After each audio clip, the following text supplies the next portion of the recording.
Colin Henry ja tuleb Eestile nurgalöök, mida läheb sooritama kindlasti Martin Reim, number 9.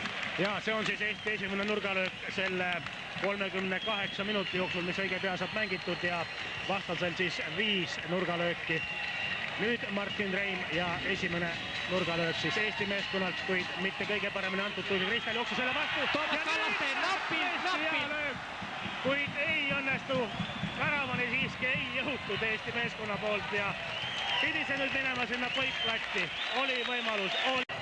Kallaste omakorda võimlemisharjutusi tegemas Brian Irvingi vastu. Robertson, Bowman, taas Robertsonile paremale äärele.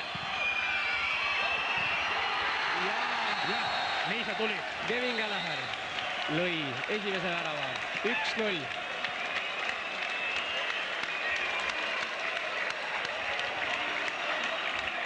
Neljas mänguminut tuli alanud ja siin näete, et midagi enam päästa ei saa. Siit tuleb värava eest ristisööt läbi ja nõnda on siis ka Mart Poom sedapuhku võimetu olukorda päästma. Mida ütleb Roman Ubakivi? Kiirelt lähevad šotlased. Ja hea sööt oli praegu Collinsile. Collins põrutab väravale. Ja see oli teine värav, 2-0. Suurendas Šoti oma eduseisu.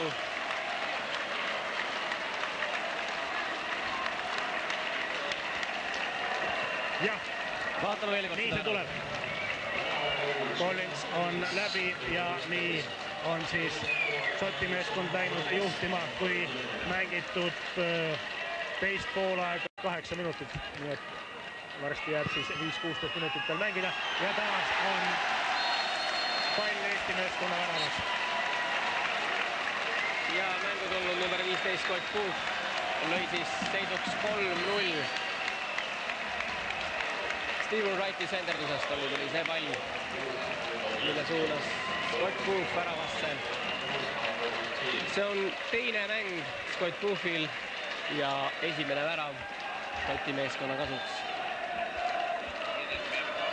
Boothil, vaatame veel kord seda. Veensalu sai siin jala vahele. Ja niivõrd ebaõnnestunud, et see täpselt läks just vastasmängija